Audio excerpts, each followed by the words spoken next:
পূর্বের কোন পয়গম্বরের বক্ষ বিতরণের ঘটনা ঘটে নাই।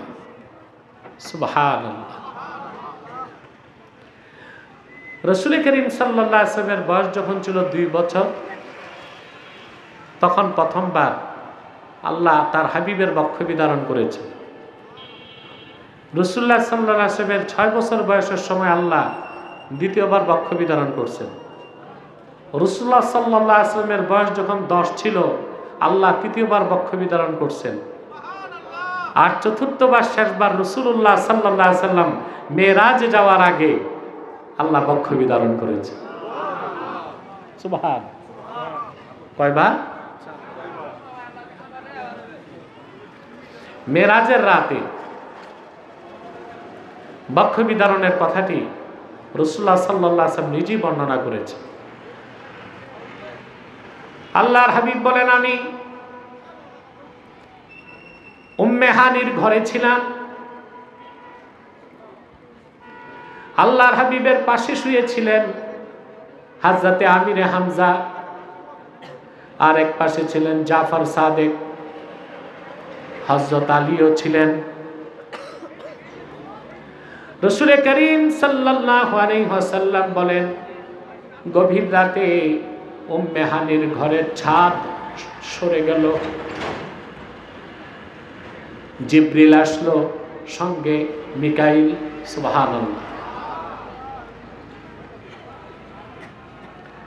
হযরত জিবরিল, হযরত মিকাইল হযরত জিবরিলকে জিজ্ঞেস করেছেন, আল্লাহ কাকে দাওয়াত করেছেন? জিবরিল বললেন, মুহাম্মদ সাল্লাল্লাহু আলাইহি ওয়াসাল্লামকে, যিনি মাঝখানে শুয়ে আছেন, যার চেহারা থেকে নূরের জ্যোতি বের হচ্ছে। রাসূলুল্লাহ সাল্লাল্লাহু আলাইহি ওয়াসাল্লাম বলেন, আমাকে জিবরিল আমার ডান হাত ধরে উঠে বসালো, আমাকে জমজম কূপের কাছে নিয়ে গেল। হাদিসটি বুখারীতেও আছে, মুসলিমও আছে, মেশকাতেও আছে। বুখারীতে লফজে এসেছে ফাশাক্কা সাদরি ফাআখরাজা কলবি। এটা বুখারীর মতন, জিবরিল একা। আর মুসলিমের মতনে এসেছে ফাশাক্কা সাদরি ফাআখরাজা কলবি। জিবরিল মিকাইল দুইজন মিলে, বুঝলেন? আর বুখারীর মতনে আসছে শুধু জিবরিল। রাসূলুল্লাহ বলেন, আমার সিনাটাকে বিদীর্ণ করলো, আমার অন্তর মোবারক বের করলো। সুবহানাল্লাহ। তারপর আমার অন্তর মোবারক থেকে কিছু জিনিস ফেলে দিল। অতঃপর আবার আমার অন্তর মোবারক যথাস্থানে রেখে দিল, আমি কোনো ব্যথাই পেলাম না। এখন প্রশ্ন আসে, বক্ষ বিতরণের মাধ্যমে রাসূলুল্লাহর দিল থেকে কি বের করা হয়েছে?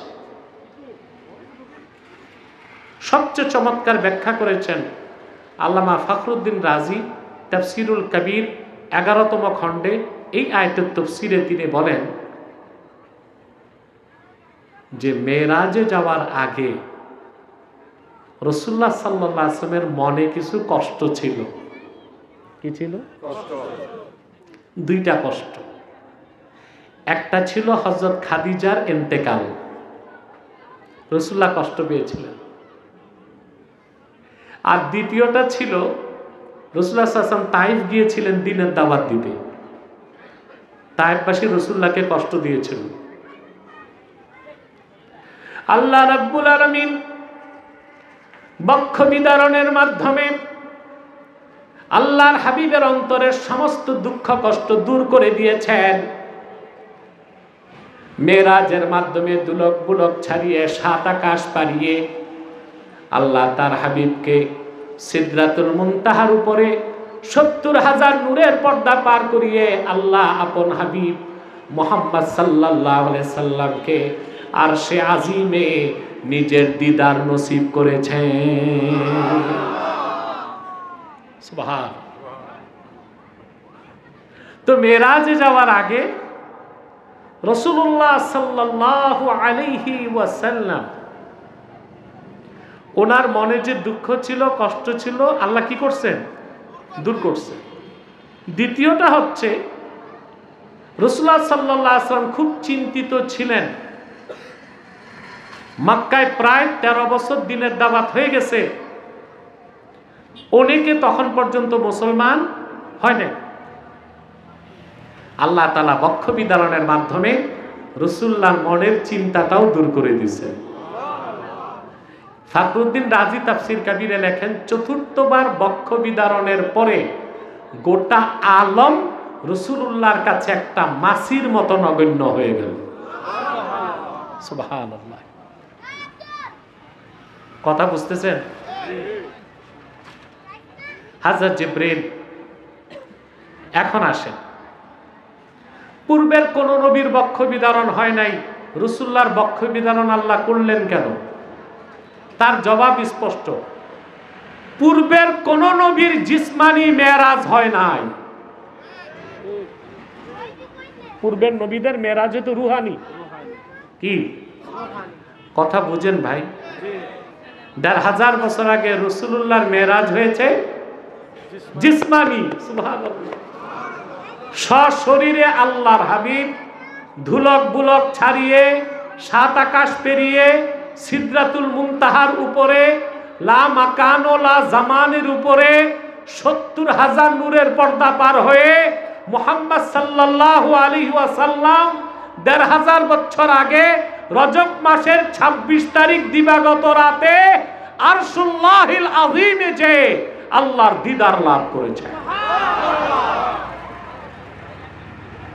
পূর্বের কোন পয়গম্বরকে এই সৌভাগ্য আল্লাহ দেন। সেজন্য রাসূলুল্লাহ সাল্লাল্লাহু আলাইহি ওয়াসাল্লামের বক্ষ বিদারণের দরকার হয়েছিল। সুবহানাল্লাহ। আমরা রাসূলুল্লাহর মেরাজকে বিশ্বাস করি, কোনো দলিল লাগবে না। কথা বলেন। এবং রাসূলুল্লাহর মেরাজ ছিল জিসমানি, সশরীরে রাসূলুল্লাহ মেরাজে গিয়েছেন। রাসূলুল্লাহর মেরাজ এবং ইসরাকে যারা অস্বীকার করে নিঃসন্দেহে তারা কাফের এবং জিন্দিক। আবার কিছু আছে মুনাফিক, মেরাজ তো অস্বীকার করতে পারে না, বিভ্রান্তি সৃষ্টি করে যে মুহাম্মদ সাল্লাল্লাহু আলাইহি ওয়াসাল্লাম মেরাজে গেছেন, সিদরাতুল মুনতাহা পর্যন্ত আল্লাহকে দেখেন নাই। এই দেখবেন রজব মাস আসলে টেলিভিশনে কিছু টেলিমৌলবি পাওয়া যায়। কি মৌলবি? ইউটিউবার মৌলবি। দেশে তো এখন বক্তার অভাব নাই, বক্তা, প্রবক্তা, স্কলার, স্ক্রু ড্রাইভার বেরিয়েছে। আর আপনারা বলেন হুজুগে বাঙালি, আমি বলি না বুঝে বাঙালি। বাঙালি বুঝতে বুঝতে অনেক দূর, ঘটনা অনেকখানি ঘটে যায়। টেলিমৌলবি আর ইউটিউবার বক্তারা দেখবেন বিভ্রান্তি শুরু করে দিচ্ছে। আমরা যখন ডাকি সংলাপে বসতে তখন আর রাজি, তত গোমর ফাঁস। গোমর ফাঁস হইলে তো আর ব্যবসা। আপনি কি ঘুমাচ্ছেন? দেখি তো ভাই, কে কে ঘুমান একটু হাত উঠান। একটু আগেই বললাম হুজুগে বাঙালি না না বুঝে বাঙালি। প্রিয় ভাইরা, যে কথা বলছিলাম, তাইলে পূর্বের কোন নবীর জিসমানি মেরাজ হয় নাই, রাসূলুল্লাহর মেরাজ হয়েছে জিসমানি। সুবহানাল্লাহ বলুন। রাসূলুল্লাহর মেরাজটা কত আশ্চর্য ছিল যে আল্লাহ নিজে আয়াত নাজিলের আগে সুবহান শব্দ উচ্চারণ করছেন। সুবহানাল্লাযী আসরা বিআবদিহি লাইলাম মিনাল মাসজিদিল হারামি ইলাল মাসজিদিল আকসা ইলাল মাসজিদিল আকসাল্লাযী বারাকনা হাওলাহু লিনুরিয়াহু মিন আয়াতিনা। আল্লাহ রাব্বুল আলামিন বলেন,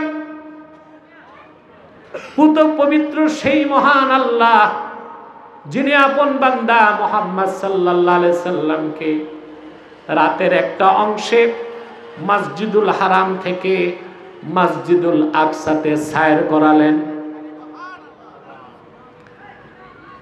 যে মসজিদুল আকসার চারপাশ আল্লাহ তাআলা বরকতময় করে দিয়েছেন, বলেন সুবহানাল্লাহ। কেন আল্লাহ তার হাবিবকে মেরাজ করালেন? আল্লাহ বলেন, আমি মেরাজ করিয়েছি আমার নিদর্শনগুলো দেখানোর জন্য, বলেন সুবহানাল্লাহ। খেয়াল করেন, আল্লাহ বলেছেন আসরা বি আবদিহি লাইলান। আল লাইল আলিফ লামের সাথে আল লাইল বলা হয় পুরা রাতকে, আল লাইলান হচ্ছে পুরা রাত না, রাতের একটা অংশে। সুবহানাল্লাহ।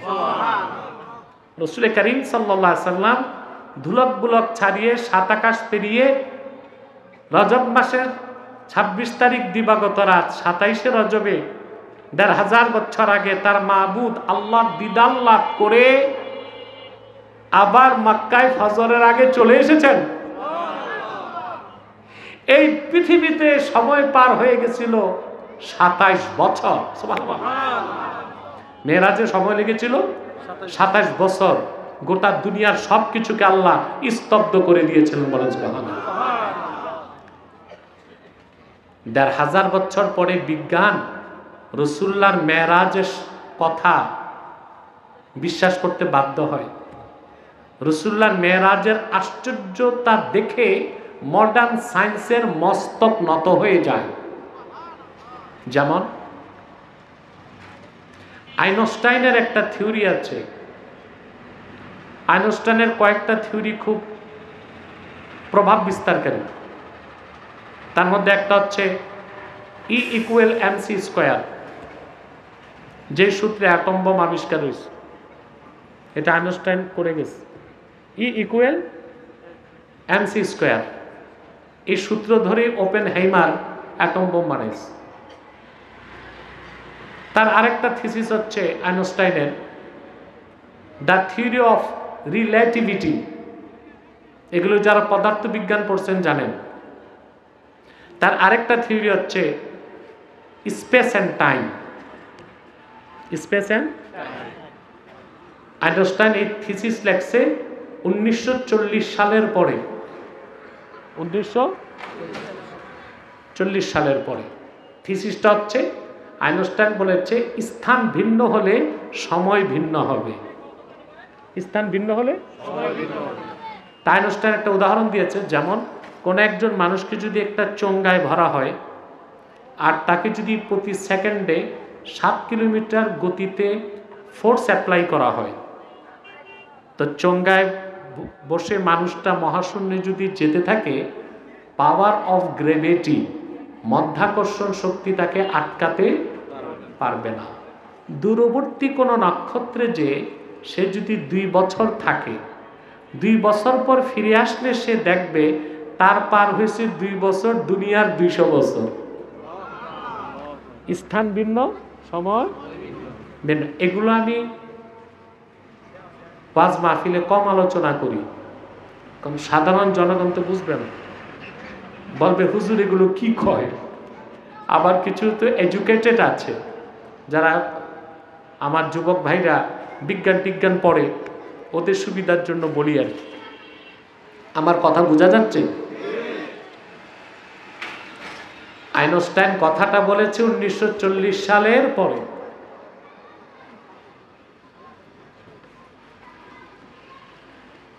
আর স্পেস অ্যান্ড টাইম, স্থান ভিন্ন সময় ভিন্ন, এই তথ্যটা আল্লাহ কোরআনে দিয়েছেন 1500 বছর আগে। আল্লাহ বলেন তা'রুজুল মালাইকাতু ওয়ার রূহু ইলাইহি ফি ইয়াউমিন কানা মিকদারুহু 50 আলফ সানা। সুবহানাল্লাহ। কিয়ামতের দিন ফেরেশতারা এবং রূহ হাসর ময়দানে হিসাব নিকাশ কিভাবে হবে, নিয়ম নীতি জানতে আল্লাহর দিকে যখন যাবে, ওই কিয়ামতের একটা দিন হবে দুনিয়ার 50,000 বছরের সমান। তাহলে স্পেস এন্ড টাইম, স্থান ভিন্ন সময় ভিন্ন, এটা কি বিজ্ঞানের আবিষ্কার না কোরআনের তথ্য? আইনস্টাইন বলছে 1940 সালের পরে, আর আল্লাহ বলে দিয়েছেন 1500 বছর আগে। ভিন্ন ভিন্ন নক্ষত্রে ভিন্ন ভিন্ন সময়, আর আখেরাত এতটাই ভিন্ন যে বিচার দিনের একদিন হবে দুনিয়ার 50,000 বছরের সমান। তাহলে আমরা কি বিজ্ঞান দিয়ে কোরআন জাস্টিফাই করব না কোরআন দিয়ে বিজ্ঞান জাস্টিফাই করব?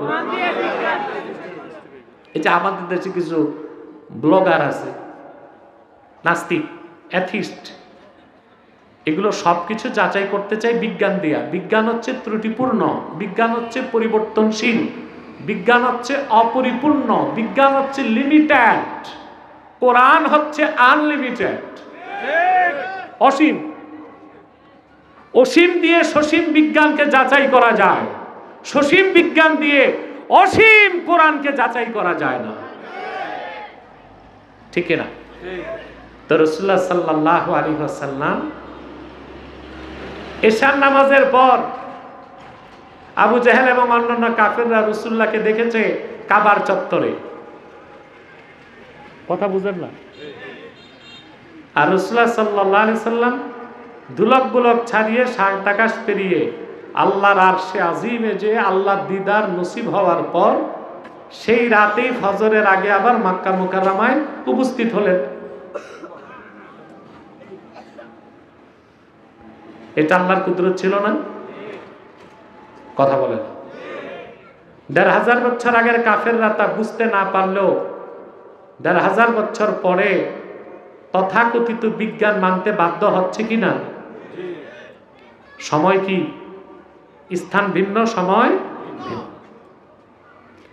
আল্লাহ তাআলা বক্ষ বিতরণের মাধ্যমে তার হাবিব সাল্লাল্লাহু আলাইহি সাল্লামের সিনা মুবারকে এতটা শক্তি দিয়েছিলেন যে তিনি ধুলক বুলক ছাড়িয়ে সাত আকাশ পেরিয়ে আরশুল্লাহিল আজিমে যে আল্লাহকে দেখেছেন।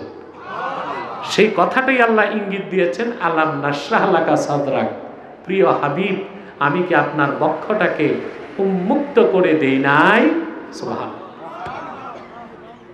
সবচেয়ে বড় কারণ, পূর্বের কোন নবী আল্লাহকে চোখে দেখতে পারে নাই। পারছে? মুসা নবী দেখতে চাইছেন না? তুর পাহাড়ে যে আল্লাহকে বলছেন আল্লাহ তোমাকে দেখব, আল্লাহ বলেছেন লাং তারানি, কখনো তুমি আমাকে দেখতে পারবে না। তার মানে লাং তারানি ফি হায়াতিকাদ দুনিয়া, তোমার দুনিয়ার জীবনে তুমি আমারে দেখতে পারবে না।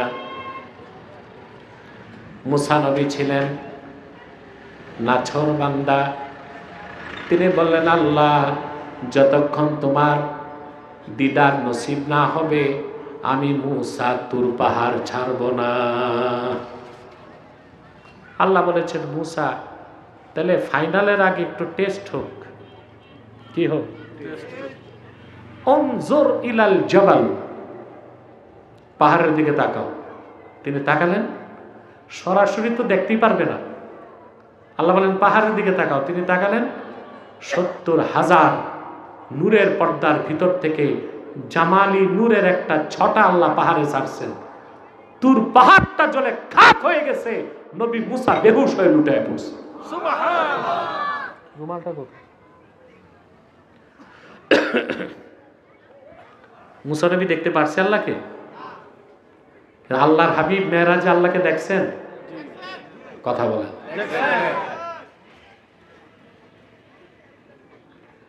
আল্লাহর হাবিব মুহাম্মদ সাল্লাল্লাহু আলাইহি ওয়াসাল্লাম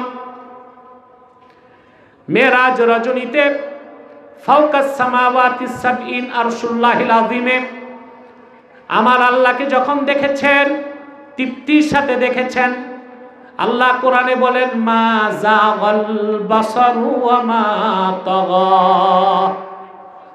আমার হাবিব মুহাম্মদ সাল্লাল্লাহু আলাইহি ওয়াসাল্লাম যখন আমার দিদার নসিব করেছে, ওনার দৃষ্টি আঁকা বাঁকা হয় নাই, ওনার দৃষ্টি সীমা লঙ্ঘন করে নাই। মা যাগাল বাসারু ওয়া মা তাগা। মুহাম্মদ সাল্লাল্লাহু আলাইহি ওয়াসাল্লাম ওনার রব আল্লাহকে যখন মেরাজের রাতে দেখেছেন, ওনার দৃষ্টি আঁকা বাঁকা হয় নাই, সীমা লঙ্ঘন করে নাই, তৃপ্তির সাথে রাসূলুল্লাহ আল্লাহকে দেখেছেন। মেরাজের রাতে রাসূল করিম সাল্লাল্লাহু আলাইহি ওয়াসাল্লাম আল্লাহকে চর্ম চোখে দেখছেন না অন্তর চোখে দেখছেন, এইটা নিয়ে মতভেদ আছে। তো আল্লাহকে দেখেন নাই এটা কেউ বলে নাই। আমি বুঝাইতে পারলাম? মতভেদ আছে কোন বিষয় নিয়ে? রাসূলুল্লাহ সাল্লাল্লাহু আলাইহি ওয়াসাল্লাম মেরাজের রাতে আল্লাহকে চর্ম চোখে দেখেছেন না অন্তর চোখে, এটা নিয়ে মতভেদ আছে। কিন্তু রাসূলুল্লাহ মেরাজের রাতে আল্লাহকে দেখেন নাই এটা কেউ বলে নাই। এটা তারাই বলবে যারা মূর্খ, পথভ্রষ্ট, জিন্দিক। কথা বলেন। এবার আসেন, চোখের যে কপালের যে চোখ, চর্মচোখ, এটার পাওয়ার বেশি না অন্তর চোখের? আমরা যে দুই চোখে দেখি এটাকে আরবিতে বলে বাসর। কি বলে? আর অন্তর চোখে দেখলে ওটাকে বলে বাসিরাত। কোন কাফের মুশরিককে অন্তর্দৃষ্টি দেওয়া হয় না, অন্তর্দৃষ্টি শুধু পায় উম্মতে মুহাম্মাদির মুসলমান। আপনাদের অন্তর কই? না মাথায়? ওই যে এক বক্তা না বলছে কলব মাথায়, শুনছেন না? শুনেন নাই? বক্তা একজন বলছে কলব কই? আহা, আমি বলছি যে বলছে কলব মাথায় ওর মগজ হাঁটুতে। মগজ কই? আরে ভাই কলব কই? এই যে হাত দেন না, এই যে বাম বুকের 2 আঙ্গুল নিচে, ঠিক না? মেডিকেল সায়েন্সে যারা ডাক্তার হয় ওদেরকে 6 মাস একটা বিষয় পড়ানো হয়, অ্যানাটমি। কোন অঙ্গ কোন জায়গায়। তো অ্যানাটমিতে তো পড়ানোই হচ্ছে হার্ট কই? বুকের 2 আঙ্গুল নিচে। তারপর আপনাদের কার্ডিয়াক অ্যারেস্ট, হার্ট অ্যাটাক করলে ডাক্তারের কাছে গেলে ডাক্তার কি মাথা কাটে না বুক কাটে? তো বুঝাই যাচ্ছে হার্ট মাথায় না কলব অন্তরে, এই সিনায়। প্রত্যেক মুমিন যে ঈমান আনে আল্লাহ তাকে অন্তর্দৃষ্টি দেন, কাফেরের কোনো অন্তর্দৃষ্টি। প্রত্যেক মুমিনের চোখের দৃষ্টির থেকে অন্তর্দৃষ্টি আরো তীক্ষ্ণ এবং শক্তিশালী। সুবহানাল্লাহ। এবার আসেন, মুফাসসির মুহাদ্দিসগণ একমত যে ১৫০০ বছর আগে আল্লাহর হাবিব মেরাজের রাতে আল্লাহকে যখন দেখছেন, অন্তর চোখেও দেখছেন, কপালের চোখেও দেখছেন। সুবহানাল্লাহ। সমস্ত মুহাদ্দিসদের ঐকমত্যের মতটা আমি শোনাই দিচ্ছি। ওয়াল হাসিলু আন্নার রাজিহা আন্না মুহাম্মাদান সাল্লাল্লাহু আলাইহি ওয়াসাল্লাম রাআ রাব্বাহু লাইলাতাল মি'রাজ বিআইনাই রাসিহি। আহলুস সুন্নাহ ওয়াল জামাতের সমস্ত মুহাদ্দিস, বিশেষ করে ইবনু হাজার আসকালানি, ইবনু হাজার হায়তামি, ইমাম জালালউদ্দিন সুয়ুতি, ইমামে নববী, মোল্লা আলী কারি, কাজী আয়াজ, আহলুস সুন্নাহ ওয়াল জামাতের সমস্ত মুহাদ্দিস মুজতাহিদগণ একমত পোষণ করেছেন মেরাজের রাতে মুহাম্মদ সাল্লাল্লাহু আলাইহি ওয়াসাল্লাম ধুলক বুলক ছাড়িয়ে 7 আকাশ পেরিয়ে আল্লাহর আরশে আজিমে যে আল্লাহকে কপালের দুই চক্ষু মোবারক দিয়ে দেখেছেন। এটাকে বলা হয়েছে রাজেহ। এই মতটা কি? ফতোয়ার একটা উসুল আছে, ফতোয়া দেওয়ার। এখন তো ফতোয়া দিতে আর পড়াশোনা লাগে না, ঘরে ঘরে মুফতি, ঠিক না? ঘরে ঘরে কি মুফতি। ফতোয়া দিতে উসুল লাগে। ফতোয়ার উসুলের অন্যতম উসুল হচ্ছে আল ফাতওয়া আলা কওলি গায়রির রাজিহ হারাম। কোন মত কিতাবে আছে কিন্তু গ্রহণযোগ্য না, অগ্রহণযোগ্য, ওই মতে ফতোয়া দেওয়া জায়েজ না। তাহলে গ্রহণযোগ্য মত হচ্ছে মুহাম্মদ সাল্লাল্লাহু আলাইহি সাল্লাম ১৫০০ বছর আগে ধুলক বুলক ছাড়িয়ে ৭ আকাশ পেরিয়ে আরশুল্লাহিল আজিমে যে কপালের দুই চোখ দিয়ে আল্লাহকে দেখছেন। এটা সম্ভব হয়েছিল কেন? আল্লাহ তার হাবিবের ৪ বার বক্ষ বিদারণ করে সেই শক্তি দান করেছিলেন। বলেন সুবহানাল্লাহ। আল্লাহ সেই কথাটাই বললেন, আলাম নাশরাহ লাকা সাদরাক। একটা আয়াতের ব্যাখ্যা সংক্ষিপ্ত করতে করতে প্রায় তো ১ ঘন্টা চলে গেছে। বাকি আয়াতের উপর আমি ৫ মিনিট করে কথা বলতেছি। তোমরা যাও না পিছনে, কথাগুলো বন্ধ করো না বাচ্চা।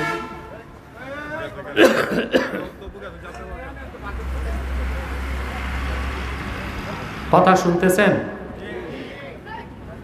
বাকি ৭টা আয়াতের উপর ৫ মিনিট করে কথা বলতেছি। ধৈর্য হবে? বলেন।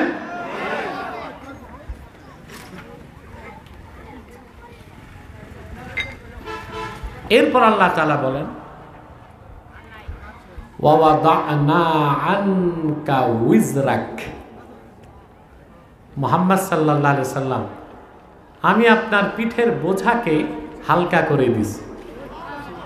সুবহানাল্লাহ বলবেন।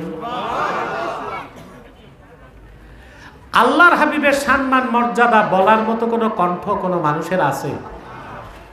চিন্তা করার জ্ঞান আছে? লেখার মতো কলম আছে? আল্লাহর হাবিবের সম্মান আল্লাহ নিজে প্রকাশ করছেন। আল্লাহ বলেন, ওয়াদানা আনকা উইজরাক।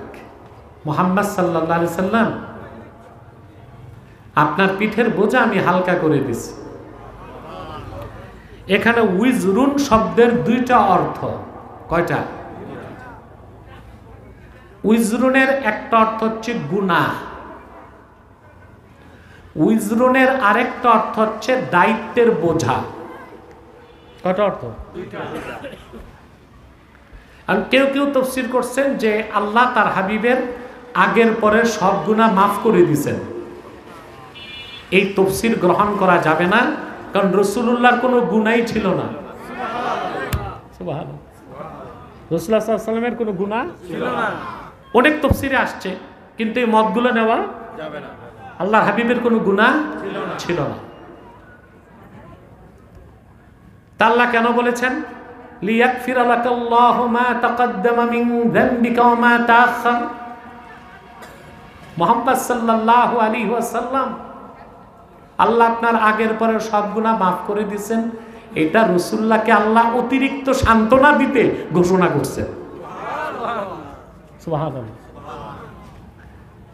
আবার কেউ বলতে পারে আল্লাহ তো আরেক জায়গায় বলছেন তার হাবিবকে, ফাস্তাগফিরহু ইন্নাহু কানা তাওয়াবা। মুহাম্মদ সাল্লাল্লাহু আলাইহি ওয়াসাল্লাম, আল্লাহর কাছে আপনি ক্ষমা চান।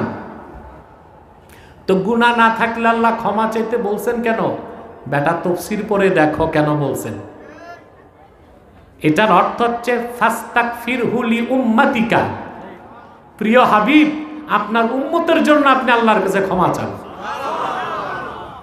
আপনার উম্মত ক্ষমা চাইলে ক্ষমা করব, নাও তো করতে পারি, কিন্তু হাবিব আপনি যদি উম্মতের জন্য ক্ষমা চান আমি তো ক্ষমা করব। সুবহানাল্লাহ।